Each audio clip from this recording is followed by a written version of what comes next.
Right now, your brain is lying to you. Not intentionally, but systematically, reliably, in ways that are almost impossible to catch.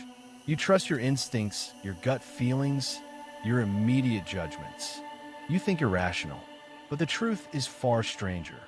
Your mind uses shortcuts that feel true but lead you catastrophically astray. Today, we're uncovering the science of why. In 1974, two Israeli psychologists named Daniel Kahneman and Amos Tversky published a paper that would reshape psychology forever. They proved something radical. Humans don't think like computers. We don't calculate probabilities carefully or weigh evidence objectively. Instead, we rely on mental shortcuts called heuristics. These shortcuts are fast, intuitive, and dangerously wrong. Here's what makes their discovery so devastating. They tested this with statisticians, people trained in mathematics and probability, people who literally understood statistics for a living. And even they fell victim to the same biases as everyone else. Your education doesn't save you. Your intelligence doesn't save you. These mental shortcuts operate at a level deeper than conscious thought. Think about how you estimate things. If I ask you, is the population of Turkey more or less than 50 million, and then ask, what is the population? Your answer will be anchored to 50 million. But if I ask about 500 million first, you'll estimate much higher. Same question, wildly different answers. Your brain isn't calculating.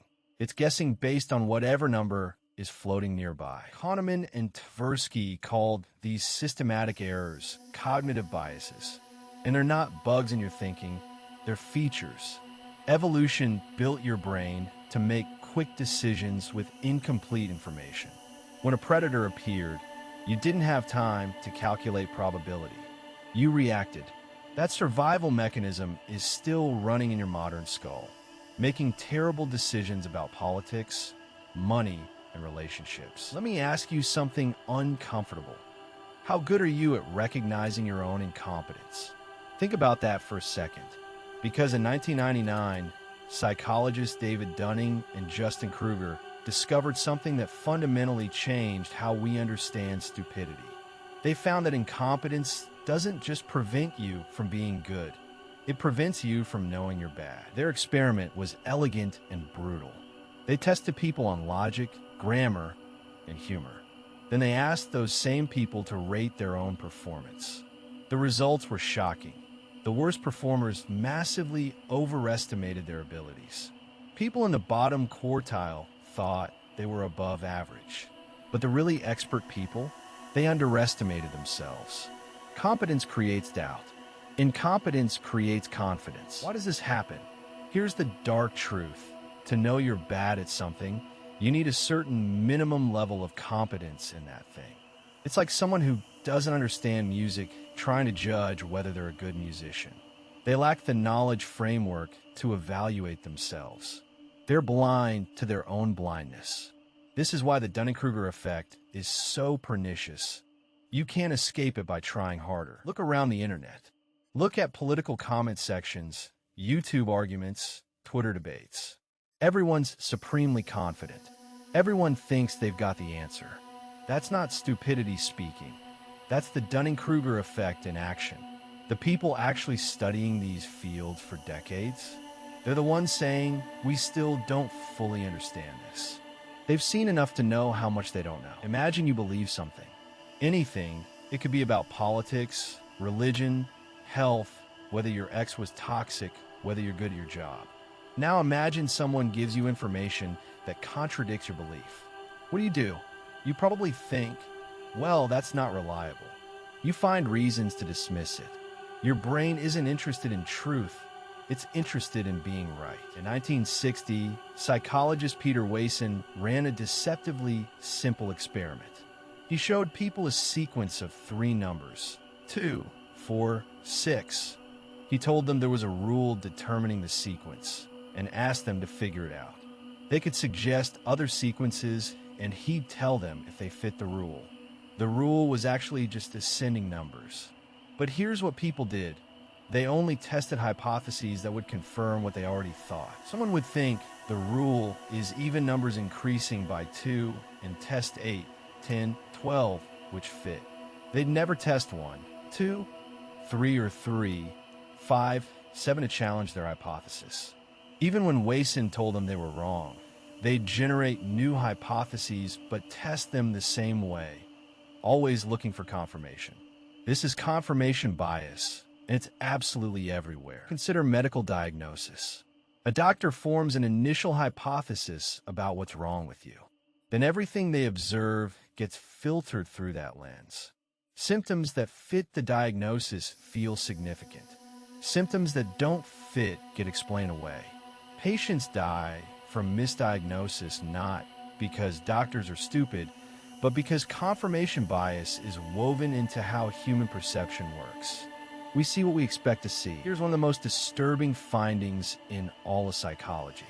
Kahneman's research revealed something that should terrify you if you ever appear in court. He showed that judges, supposedly impartial arbiters of justice, are influenced by completely random information. They rolled dice in front of judicial participants. High number rolled, longer sentence. Low number, shorter sentence. The outcome of a dice roll changed human punishment. This is anchoring bias. Whatever number you hear first becomes a reference point, an anchor that drags all your subsequent judgments toward it. In Kahneman studies, estimates shifted by over 50% depending on the anchor. If I ask, is the percentage of African nations in the UN higher or lower than 10%? You'll guess lower than if I first ask about 65%.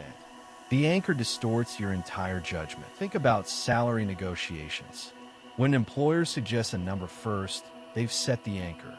Everything negotiates around that point. Your counteroffer feels too high if it's drastically different, even if the anchor was artificially low. Prices at stores use this constantly. The original price is the anchor. The sale price feels like a victory compared to the anchor, even if it was never the real price. What's diabolical about anchoring is its invisibility. You can know about it completely and still fall for it. Kahneman himself, the guy who discovered these biases, still finds himself influenced by them. He said that understanding the bias intellectually doesn't protect you emotionally or intuitively.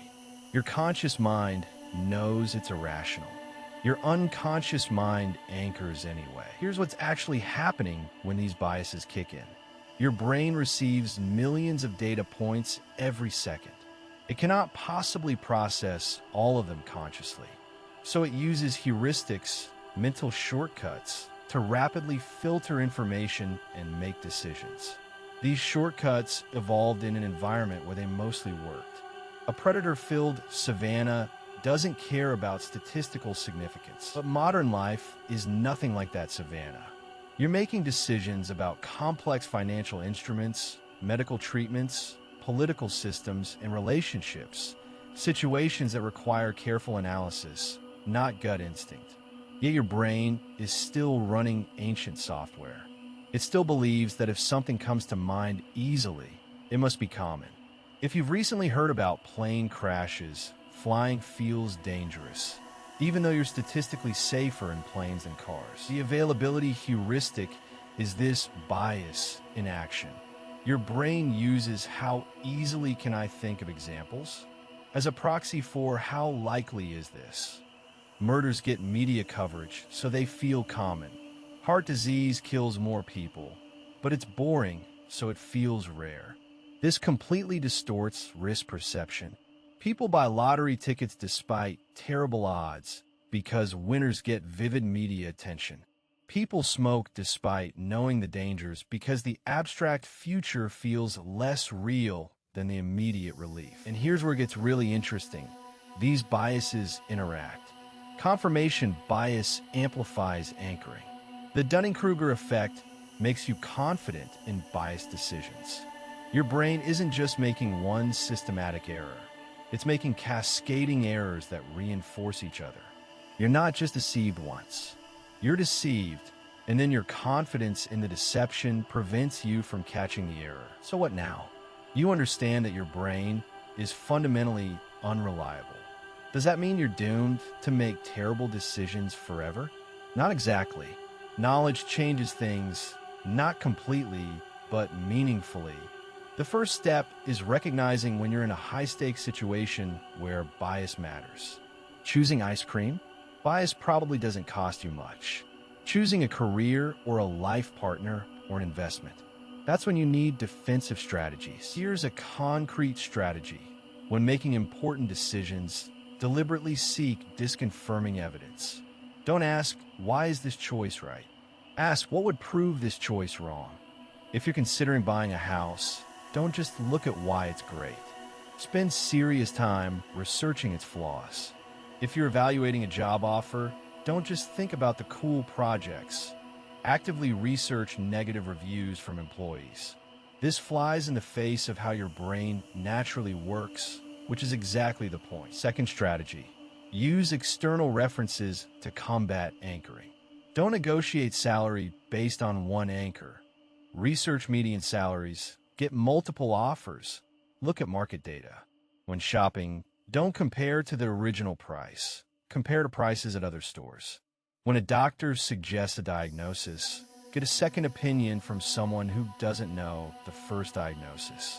Create multiple reference points instead of letting one anchor dominate. Third strategy, and this is crucial, involve other people.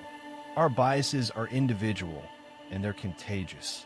Surround yourself with people who disagree with you respectfully, not to argue, but to genuinely expose you to different frameworks. Someone else's confirmation bias is different from yours, which means they'll catch errors you miss. A good team with diverse perspectives is cognitively superior to smart individuals working alone. And here's the uncomfortable truth: you'll still be biased. Even understanding these patterns, even implementing these strategies, you'll still make irrational decisions. Kahneman describes himself as two systems. System 1 is fast, intuitive, and biased. System 2 is slow, deliberate, and logical. System 2 requires effort. Most of the time, you default to System 1. Accept this. You're not aiming for perfection. You're aiming for slightly better decisions than you'd make by pure instinct. Your brain is magnificent. It's capable of creating art, science, and love. But it's also fundamentally biased. It lies to you constantly, usually without malice, usually without you noticing. The paradox is this: the more aware you become of these biases, the more you realize how deep they run. But that awareness itself is the superpower. You can't eliminate bias, but you can work around it. If you found this fascinating, subscribe for weekly psychology insights that will make you question everything you thought you knew about how your mind works. And drop a comment. What's a decision you've made recently that you now wonder if bias influenced? Let's talk about it. Thanks for watching.